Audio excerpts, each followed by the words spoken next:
Hola, ¿qué tal? Muy buenas noches. Qué gusto saber que ustedes se están informando en TN23 y nos acompañan en este programa de análisis de la información a la medida. Hoy nos acompaña en el estudio el licenciado Julio Rivera Clavería, a quien le damos la cordial bienvenida a este programa. Gracias, licenciado, por aceptar la invitación. Muy buenas noches, ¿cómo está? Buenas noches, gracias a usted. Un saludo a todos los amigos en casa de A la Medida. Bueno, vamos a comenzar hoy, pues había algo que muchos estábamos esperando y era saber más acerca de la situación del COVID-19 en nuestro país. Así que vamos a comenzar entonces con el mensaje que dio a conocer el presidente y el análisis también sobre ciertos puntos que se anunciaron.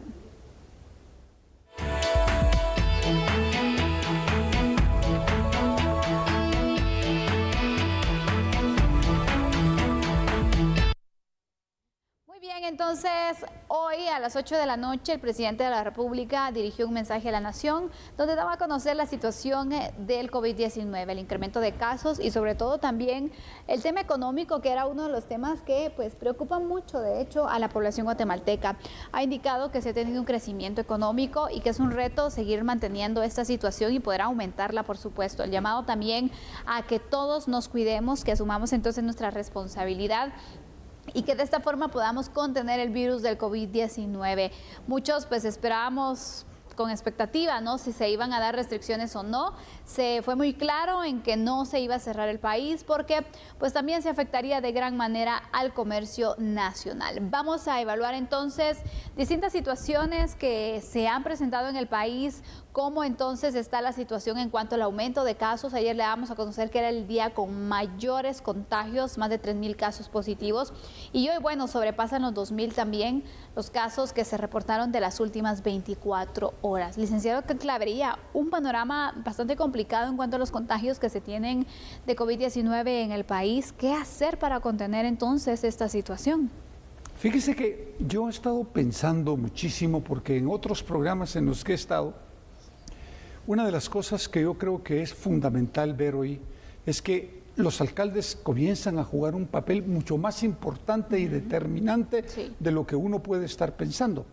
Fíjense, el alcalde de San Martín Jilotepeque, de Antigua Guatemala, de San Raimundo y algunos otros alcaldes más en el occidente y en el oriente del país han comenzado a tomar una serie de medidas al interno de sus jurisdicciones municipales para contener y parar de alguna manera el COVID-19. Y eso implica los aforos en mercados y una serie de medidas que han venido planteando y que efectivamente restricciones muy estrictas, porque en muchos de los casos cerrados los municipios. Y creo que es oportuno, es bueno y es sano, porque el problema es que de no hacerlo, mi percepción, y por favor, no quiero ser ave de mal agüero ni quiero que me malentiendan, creo que el número de infectados podría incrementarse de una manera muy complicada para los habitantes del país, pero sobre todo las muertes. Por lo tanto, yo creo que eso es parte de lo que hay que evitar, Sandy. Claro, totalmente. Hay personas que piensan que un cierre podría controlar la situación, otros están en contra de este cierre, de estas restricciones. ¿Es oportuno o no poder hacer un cierre parcial del país o total?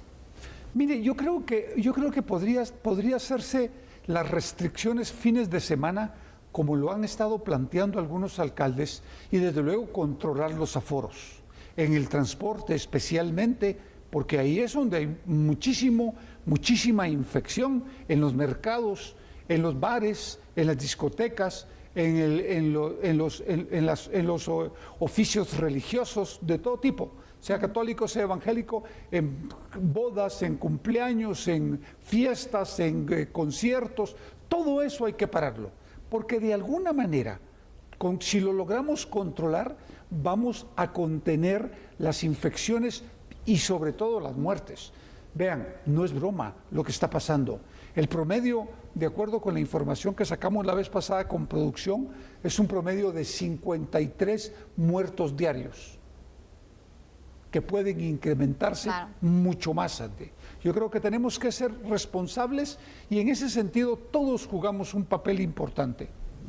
Así es, sin duda alguna, pues es un gran reto el que se tiene en este momento para nuestro país poder controlar la situación, pero yo coincido con usted, licenciado, en cuanto a que los alcaldes han tenido mayor protagonismo para poder asumir también su responsabilidad, porque aquí en el programa lo hemos hablado mucho de que realmente el apoyo al gobierno central, el apoyo al Ministerio de Salud y el acompañamiento tiene que venir de las municipalidades, y hemos visto que durante toda esta pandemia han estado dormidas, han estado un poco, pues, ¿qué le diría? La verdad que muy alejadas de las acciones. No hay muchas campañas de prevención, no hay tantas jornadas también para poder entonces darle seguimiento a los kits, por ejemplo, de las personas que dan positivo, cuestiones como estas, ¿no? Pero ahora hemos visto cómo hay municipalidades que han tomado sus propias medidas, cuestiones que son válidas también con restricciones locales, y que uno de los ejemplos recientes es San Martín Jilotepec, que no hoy es su segundo día con restricciones, ya finalizan este lunes, y lo que buscan es poder detener los casos o disminuirlos. Al principio sí hubo muchas personas que estaban en contra, ¿no? Decían que cómo se iba a presentar esta situación, varios comerciantes que decían que ellos no iban a cumplir, y dando seguimiento hoy, de hecho, con uno de nuestros equipos periodísticos, veíamos que muchas personas sí estaban acatando. Es decir, que si un alcalde entonces quiere tomar alguna medida de restricción total o parcial, lo puede hacer, y la población de verdad, si no quiere acatar, es porque no se ama, es porque no tiene pues ningún valor para su vida, para su salud, y sobre todo también para los familiares, ¿no? Sí se puede. Pero Santi, fíjese que hay algo que sí hay que aclararlo y decirlo. Esto no son la gran mayoría de alcaldes tampoco, porque una gran mayoría de alcaldes están cometiendo un error de fondo, y es creer que con permitir que la población haga absolutamente lo que se le pegue la gana, sabiendo que estamos en una pandemia espantosa y que está cobrando vidas, van a ganar mucho más votos y pueden reelegirse fácilmente. Están equivocados. Un alcalde que no cumple con sus funciones, que no entiende que fue electo para cuidar a su población, para efectivamente velar porque se cumpla la ley y porque se cumplan todas aquellas medidas que protejan a sus comunidades, es un alcalde que no merece ir a una reelección. Y el pueblo lo sabe, y el pueblo así va a votar en una próxima elección. Por lo tanto, yo creo que el alcalde de San Martín Jilotepec, de Antigua, de Sanarate, de San Raimundo y de otros municipios merecen nuestro aplauso, porque hay que jugársela. Totalmente. Hay que jugársela por la gente, porque la gente vale mucho, vale mucho, y la gente de un país tan trabajador como este vale mucho más. Y siempre entendamos algo que es fundamental. Todas las medidas que ha planteado el Ministerio de Salud, nos guste o no, son para protegernos. Usar la mascarilla, lavarnos constantemente las manos con agua, con gel y con jabón, y guardar nuestra distancia social. Eso, solo con eso, más la vacunación que ya viene, estamos ganando muchísimo terreno. Así es, licenciado. Ojalá de verdad que el resto de alcaldes puedan también seguir estos ejemplos y poder tomar las medidas. A veces da miedo, no es que se van a enojar, es que ya intenté y se molestaron, y tantas excusas que pueden existir, pero realmente la responsabilidad es de ellos, ¿no? Y yo creo que la población también tiene que entender que estas medidas que se pueden ir estableciendo no son para fastidiar, sino es también para poder garantizarles la protección, la salud, poder controlar la situación. En este momento estamos en un pico, vemos entonces los casos que se van aumentando día con día, las muertes que se van registrando, y es necesario hacer algo, no nos podemos quedar quietos. Vamos a ir con unos datos para poder entonces ir avanzando con este análisis. Vamos a colocar en pantalla. Recordemos que esta semana, por primera vez entonces desde la llegada del coronavirus a Guatemala, se superó la barrera de los 3.000 casos diarios. El 7 de julio, recordemos, fueron identificados 3.069 casos positivos de COVID-19 y 36 personas que fallecieron. Ambas cifras son récord. El 7 de julio ocurrió esta situación. Los datos siguen mostrando una importante alza de contagios. Ayer se registraron 2.960 casos de COVID-19 en Bueno, estas son las líneas altas cifras que se dan en los últimos días. En total se han registrado 314.302 casos positivos de COVID-19. De ellos, el Ministerio de Salud estima que más de 28.000 casos se encuentran activos. Y esta es la situación que están enfrentando, ¿no? Porque también el nivel de encamamiento es alto. Algunos hospitales están por colapsar, otros ya colapsaron, ya no caben más pacientes para ser atendidos. Y aparte de ello, los casos también graves han aumentado. Hay muchas personas que también se encuentran en esta situación por varias razones, ¿no? Una de ellas es también que están asistiendo a los centros de salud de una forma muy tardía. Lo deberían de dar seguimiento, poder recibir su tratamiento de una manera temprana, desde los primeros síntomas, pero ya es cuando ya se empieza a complicar la situación, cuando buscan un apoyo de un médico. Entonces también falta ese seguimiento, porque puede ser, licenciado, por que no tienen dinero para comprar un medicamento, una situación que sabemos que a varios les ha pasado, varias familias han sufrido esta situación. Ahí tiene que estar el apoyo local, ¿no? Pero fíjese que el Ejecutivo ya ofreció kits, unos kits que llevan las medicinas básicas para el tratamiento del COVID. Pero usted plantea algo que es muy oportuno volverlo a replantear, y es que la gente, cuando sienta los primeros síntomas, debe de asistir a un centro de salud o debe de asistir a los hospitales, porque efectivamente en la medida que el número aumente ya no hay camas, y no es que estén empezando a estar está colapsado el sistema hospitalario del país. Y la otra parte que es importante también aclarar, Sandy, es que la función de los alcaldes es tomar todas las medidas restrictivas para proteger a su población, pero la vacunación es responsabilidad del Ejecutivo y del Ministerio de Salud Pública. Y en ese sentido hay que ser muy claros. La función de un alcalde no es conseguir las vacunas. La función de un alcalde es poner en marcha todas las medidas restrictivas para evitar los contagios masivos. Y la función del Ejecutivo es vacunar masivamente para lograr salir de esta pandemia o contenerla en la medida de las posibilidades reales que se está conteniendo la pandemia en el mundo. Y esto es dirigido a través del Ministerio de Salud, ¿no? Que tiene que ser más proactivo, que tiene que buscar también más acompañamiento. De hecho, tener estas alianzas con los alcaldes, con el ICSE en este caso también, que tiene pues bastante capacidad para poder entonces dar acompañamiento en este proceso de vacunación, porque sabemos que en este momento pues ingresaron ayer, ¿no? Varias dosis, más de 1,5 millones de dosis de vacunas contra el COVID-19, que tienen que ser también administradas de una forma rápida y garantizar de una vez la segunda dosis para que esté el esquema completo. Entonces, este es un gran paso. Tenemos varias dosis, pero esto va a abarcar entonces, imagínense a cuántos guatemaltecos, ¿no? Y cuántos estamos pendientes también de recibir el esquema. Entonces, es importante también seguir gestionando estas dosis para poder ir avanzando y generar entonces ese alto porcentaje en cuanto a la inmunización de los guatemaltecos. Ya casi para ir cerrando, vamos a mostrar unos datos finales sobre este tema.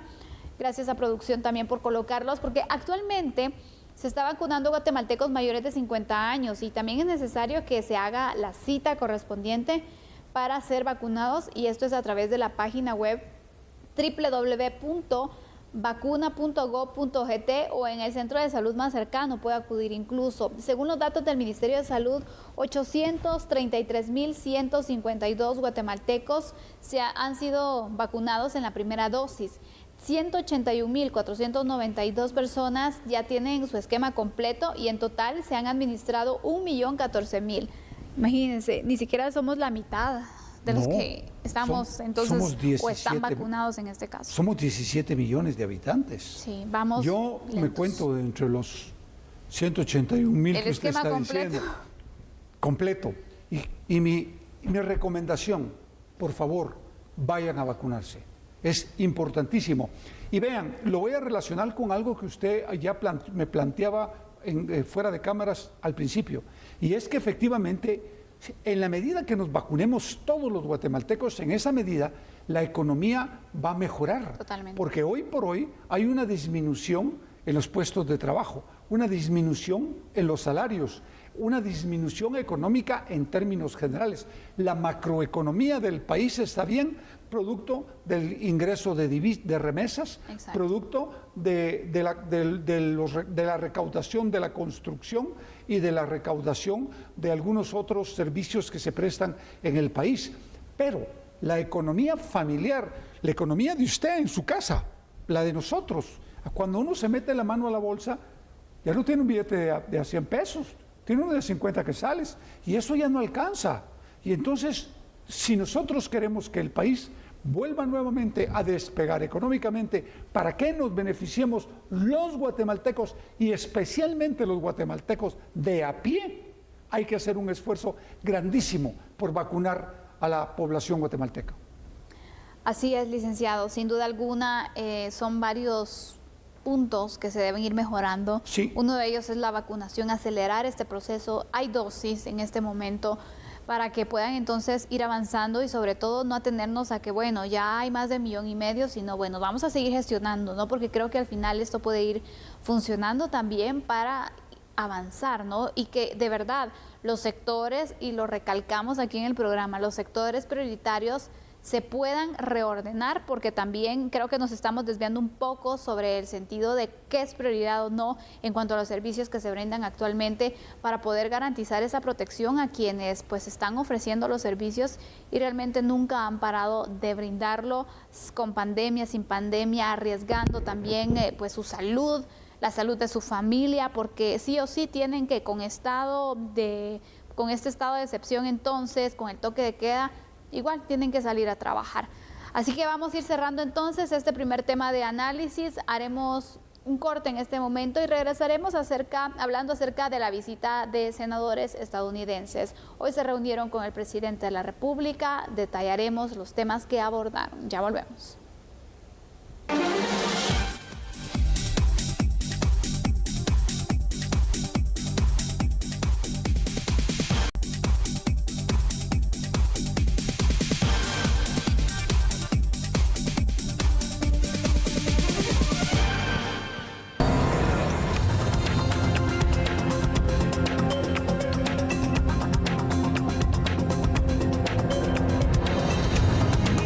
El presidente Alejandro Giammattei y parte de su gabinete de ministros sostuvieron una reunión la mañana de este viernes con 6 senadores de Estados Unidos para discutir y abordar temas relacionados a la prosperidad y gobernanza en el marco de las asignaciones que autoriza el Congreso norteamericano a países de Centroamérica. El canciller Pedro Brolo indicó que la visita de los senadores es fundamental porque forman parte de los comités de finanzas, relaciones exteriores y de asignaciones del gobierno norteamericano. Donde agradecimos el apoyo que hemos tenido para fortalecer la lucha contra el narcotráfico y el crimen organizado. Somos aliados, amigos y socios y vamos a trabajar juntos en la construcción de muros de prosperidad para generar desarrollo económico para nuestras poblaciones, bajo la premisa de que necesitamos cambiar la matriz de cooperación a una matriz de inversión. More trade than aid es importante para la generación de desarrollo sostenible en el largo plazo y generar la prosperidad para las comunidades más vulnerables. Seguimos trabajando en el esfuerzo por reducir esa migración irregular, generando pues apoyos para que la gente no tenga que migrar buscando mejores oportunidades, sino pueda quedarse encontrándolas aquí. El senador demócrata Timothy Kaine comentó que el diálogo con el presidente Giammattei y los ministros de Estado giró en relación al abordaje de las causas estructurales de migración y encontrar vías de colaboración en áreas para el combate al crimen organizado y el narcotráfico. Que apoyo para Guatemala no es solo de un partido o el otro, pero es un valor en común en el Senado, en el Congreso y también con la presidencia de Joe Biden. Hablemos sobre muchos asuntos, pero yo voy a usar las palabras del presidente Giammattei. Él quiere construir un muro de prosperidad. Entonces, hablemos sobre muchos asuntos en eso. ¿Cómo podemos trabajar juntos a construir este muro de prosperidad? Primera vez necesitamos pelear y tener éxito contra la pandemia. Necesitamos convencer empresas para inversiones en el desarrollo de la economía. Necesitamos una estrategia para pelear contra la corrupción y hablemos sobre eso porque empresas necesitan un tipo de estabilidad y tuvimos una gran discusión sobre esto. Durante la reunión, se coincidió en la importancia de fomentar el comercio y la inversión entre ambos países con la finalidad de incrementar la generación de oportunidades económicas que promuevan un crecimiento inclusivo y equitativo. Para los países de Honduras, El Salvador y Guatemala, el Congreso de Estados Unidos destinará en los próximos 60 meses cerca de $4,000 millones, más de 30.880 millones de quetzales. Y bueno, dentro de los temas que también se abordaron fue el desarrollo para el altiplano y también un tratado de libre comercio entre países de Centroamérica. El senador Christopher Andrew Coons, demócrata por el estado de Delaware, comentó sobre los temas que se desarrollaron en la reunión de alto nivel que sostuvo la delegación bipartidista del Senado de Estados Unidos de América con autoridades guatemaltecas encabezadas por el presidente Alejandro Yamatei. Reiteró la importancia de desarrollar oportunidades, especialmente en el altiplano de Guatemala.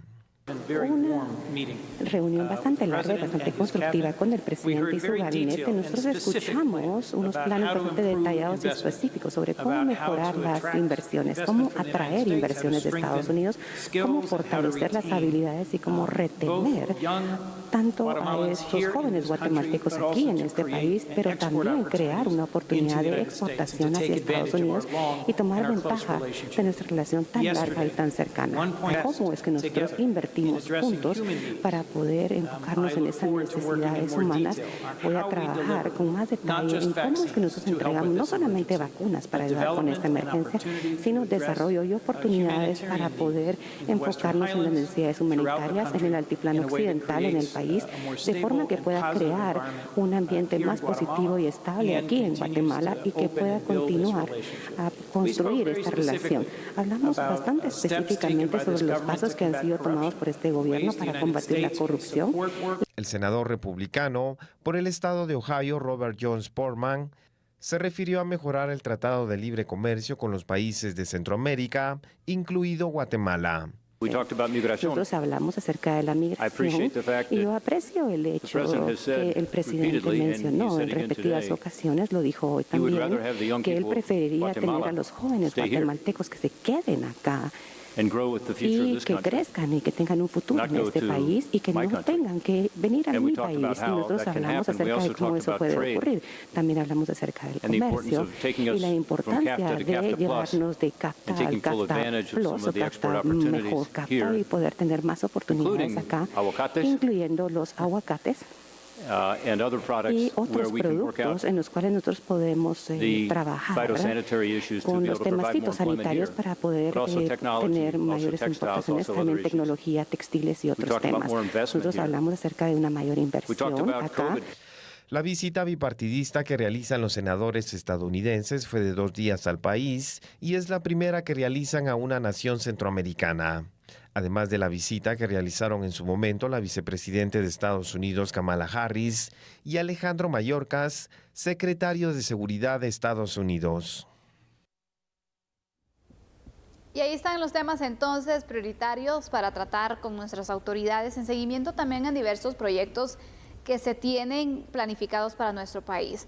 Vamos a arrancar con unos datos, porque esta visita es sin duda alguna muy importante para Guatemala, porque se logran consensuar entonces los proyectos y dar a conocer también cuáles son las necesidades del país a los senadores norteamericanos. Los miembros del Senado estadounidense, el presidente Alejandro Yamatei y varios ministros sostuvieron esta reunión que duró 2 horas. Tras este encuentro se comprometieron en conjunto a mejorar la economía e inversión en el país. El foco de conversación se dirigió a la seguridad de los puertos, la corrupción y también la migración irregular. Sobre este último tema, la necesidad de implementar estrategias y dar oportunidades principalmente a los jóvenes guatemaltecos.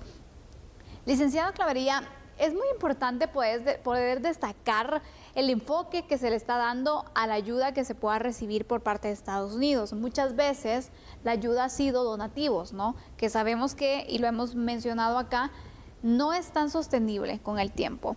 Pero el hecho de ir pensando en una inversión, en mejorar la economía, creo que al final eso es lo que necesita nuestro país. Y sobre todo ahora entonces que sobresalen los jóvenes, quienes tienen entonces menores oportunidades dentro del país y quienes son los que también migran mucho a Estados Unidos buscando esas oportunidades, también es un punto que se debe ir destacando y que se debe ir fortaleciendo. ¿Qué opina usted sobre este tema? Mire, a mí la experiencia de muchos años, y yo lo he compartido con expertos que hacen ese tipo de trabajo con programas específicos de la cooperación internacional, porque yo no soy especialista en esas materias. Claro.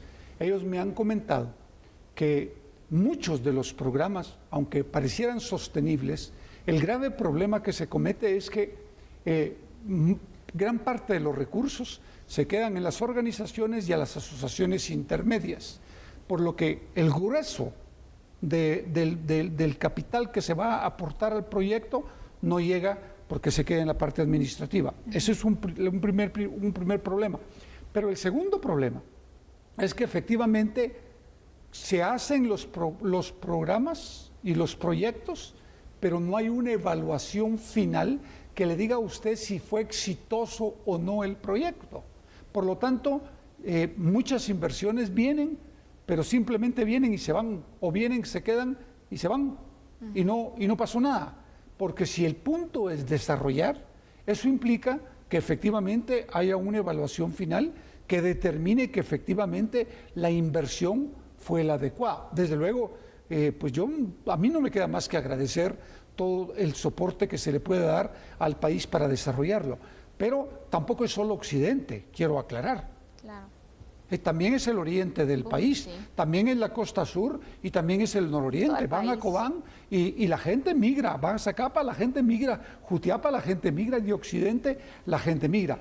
Por lo tanto, desarrollar el país implica también que la iniciativa privada local entienda que hay que descentralizar la inversión, que ya no hay que hacerla solo en la capital, sino que hay que irse a Huehuetenango, hay que irse a San Marcos, a Quetzaltenango, y estos departamentos tienen que tener algunos prerequisitos que son importantes: servicio de agua, servicio de luz, carreteras y seguridad. Con eso y comunicaciones, yo creo que se van a ir a instalar muchísimas empresas. Pero hay algo que es fundamental, Sandy, y así seguimos platicando, y es la capacitación de mano de obra. Muy importante también. Porque si no capacitamos la mano de obra y no tenemos mano de obra tecnificada, de nada sirve. Y sobre todo apuntar siempre a esas carreras técnicas, porque ese es el punto. Es muy importante, porque ir actualizando incluso entonces las carreras, porque hay algunas que pues ya se van desactualizando, hay otras que van surgiendo a raíz del desarrollo de tecnologías, de las necesidades que también el mundo empresarial se van teniendo, que es necesario ir apuntando entonces a esos sectores, porque a veces entonces nos gusta algo, estudiamos un tema, pero cuando vemos la oportunidad laboral es muy escasa. Entonces es mejor apuntar nuestras aptitudes para irlas perfeccionando e irnos capacitando en temas que también actualmente puedan generarnos una oportunidad. Le pongo un ejemplo, lo estábamos platicando en el intermedio, el inglés. Los guatemaltecos, especialmente los jóvenes, Andy, deben entender que tienen que hablar inglés fluido. Todo mundo, en Occidente, en el Oriente, todo mundo tiene que aprender inglés, porque hoy la demanda en el mundo y el poderse interrelacionar y comunicar es en inglés. Y las carreras técnicas. Yo viajo mucho al interior porque me invitan a dar conferencias en las diversas universidades. Claro. Y una de las cosas que no logro entender, en todos los departamentos, un montón de extensiones universitarias, de todas las universitarias, ningún instituto tecnológico en siglo XXI, ni un instituto tecnológico. Y hoy usted necesita panaderos, pasteleros, mecánicos, tornistas, electricistas, informáticos, especialistas en inglés y yo no sé cuántas carreras más técnicas que le van a producir mucho más. Así y que entonces esos recursos que se están ofreciendo para emprendimiento le pueden llegar. Totalmente, porque también tenemos que tener entonces esa mano de obra calificada para poder aprovechar así las oportunidades que se vengan.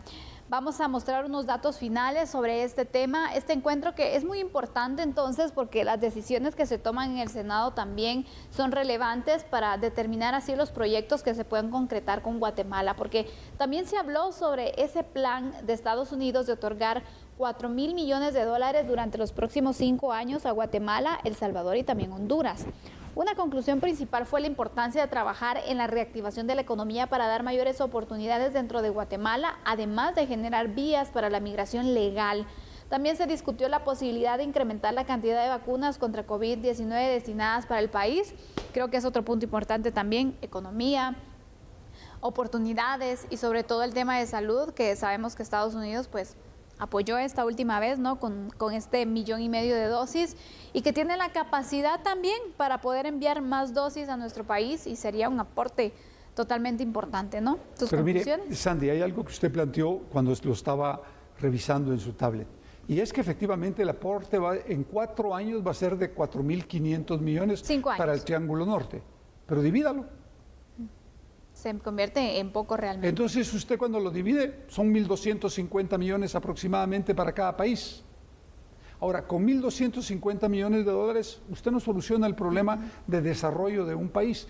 Por eso es que es importante el apoyo y la ayuda, pero los guatemaltecos tenemos que entender que para desarrollar el país, esto es un problema también de los guatemaltecos. Así es. Y que nosotros tenemos que replantear y revisar modelos económicos posiblemente, modelos fiscales posiblemente y qué vamos a hacer para el futuro con los jóvenes. Por supuesto, que es, recordemos, el mayor número también de desempleos. ¿Cuántos jóvenes se gradúan año con año y cuántos tienen una oportunidad laboral también? Ahí se va incrementando incluso los niveles de desempleo, las pocas oportunidades y el interés por seguir migrando. Se gradúan un promedio de 120,000 anuales. De los 120,000, más o menos 20,000 tienen acceso a trabajo formal. Y cada año, redondeándolo, cada año vamos sumando 100,000, ¿no? Libre de las personas que van perdiendo el empleo también. Así es que ese es el panorama entonces. Estos fueron los temas abordados con los senadores en esta reunión con el presidente de la República y también algunos ministros de Estado. Sin duda alguna, Guatemala, Honduras y El Salvador tienen problemas similares. La pobreza, la falta de oportunidades, la migración, pero sobre todo, ¿sabe algo? También la delincuencia. Y cuando regresemos hablaremos sobre hondureños y salvadoreños que han estado delinquiendo en nuestro país. Le presentaremos el análisis cuando regresemos.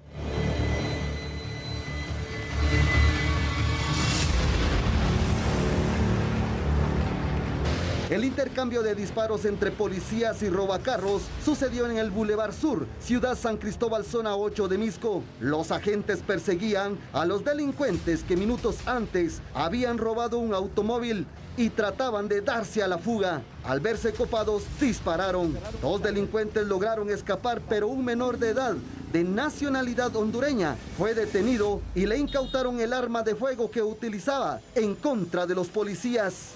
El vehículo robado fue recuperado y tenía 8 balazos. La autopatrulla recibió 3 impactos. Se tiene conocimiento del robo de un vehículo en el sector del Boulevard Sur, en Ciudad San Cristóbal, en la zona 8 de Misco. De manera inmediata se alertan a las unidades policiales.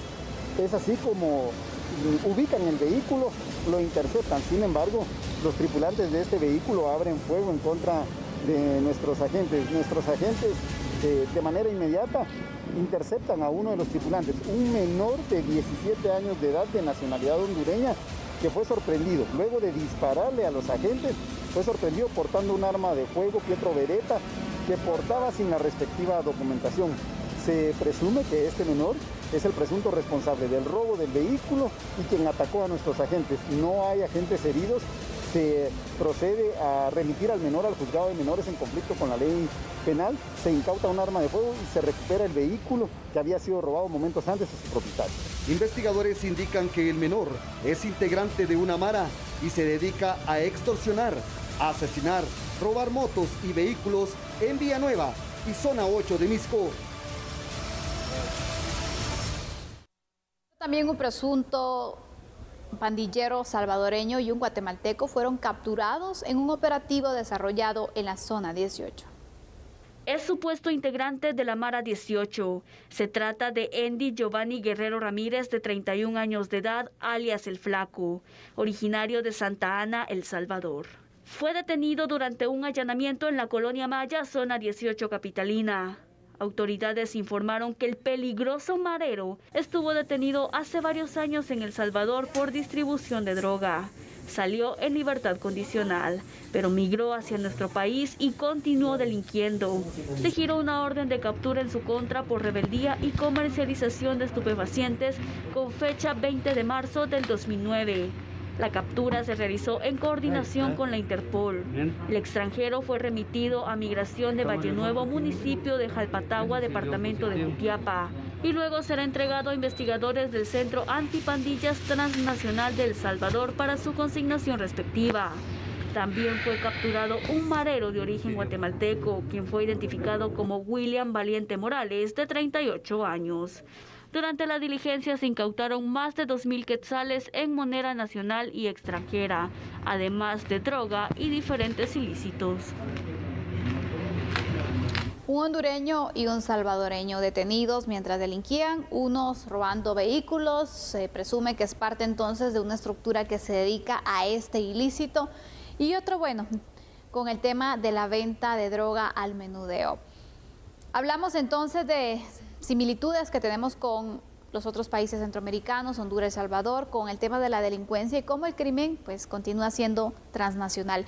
Licenciado, ¿cuál es el proceso que se debe enfrentar o qué pasa entonces con estas personas de origen extranjero que están delinquiendo en nuestro país y son capturadas? ¿Qué pasa con ellos? Ahí tienen que, pues desde luego los tienen que procesar por los delitos que se han cometido en el país y después de que cumplan la sentencia, deportarlos.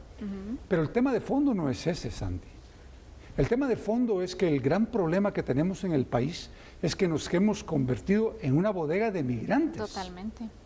Aquí hay mexicanos, aquí hay colombianos, aquí hay salvadoreños, aquí hay hondureños, aquí hay nicaragüenses, aquí hay haitianos, aquí hay de todo. Pero no todos delinquen. Pero por eso le digo, es decir, y vienen a delinquir muchos de ellos. Algunos sí, de hecho, imagínense, la forma en la que ya operan, que bueno, también están conectados, ¿no?, entre países. Es transnacional. Y vemos que a nivel de estructuras están más organizados que a nivel de políticas de país, ¿no? Claro. Donde pudiéramos colaborar en temas económicos, poder buscar también una salida, un fortalecimiento al tema de las seguridades fronterizas, pudiendo unir esfuerzos con El Salvador, con Honduras.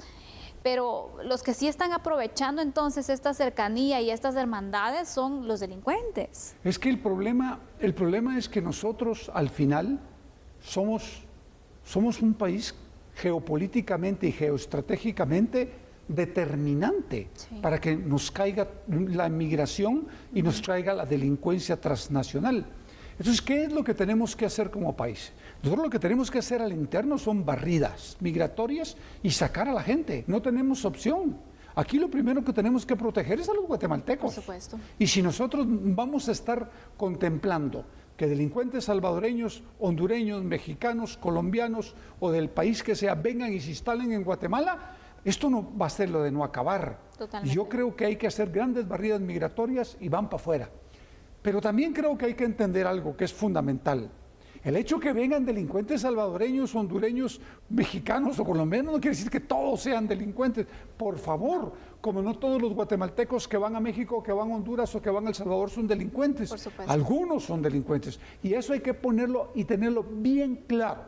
Pero las autoridades, su función principal es proteger a los guatemaltecos. Pero también aquí demuestra la debilidad fronteriza que se tiene, sí, licenciado, porque, por ejemplo, si nos dedicamos a regresar a los migrantes centroamericanos del país que sea, más tardamos en enviarlos que ellos en regresar, porque tenemos la debilidad ahí también. Hay una porosidad muy grande en las fronteras, pero es parte del trabajo que tenemos que hacer conjuntamente con los salvadoreños, con los hondureños y con los mexicanos, porque solo con el paso, solo con la frontera con México, por lo menos ahí han de haber fácil 900 pasos ciegos. Y entonces eso implica un trabajo coordinado en el que efectivamente las fuerzas de seguridad, tanto de un lado como del otro, pueden trabajar coordinadamente. Pero desde luego el objetivo tiene que ser ir controlando esa mala migración, que es una migración delincuencial que nos afecta a fondo, porque ellos matan gente, ellos extorsionan gente, ellos trasiegan drogas, ellos trasiegan armamento, ellos cobran extorsiones. Imagínense. Así es que si el crimen es transnacional, ¿por qué los esfuerzos por combatirlos no sobrepasan esas fronteras? Es una de las preguntas que dejamos ahí para que usted también lo pueda analizar en casa o desde donde nos esté sintonizando. Regresaremos con otras noticias también relevantes del acontecer nacional e internacional. Lo invitamos a continuar con nosotros.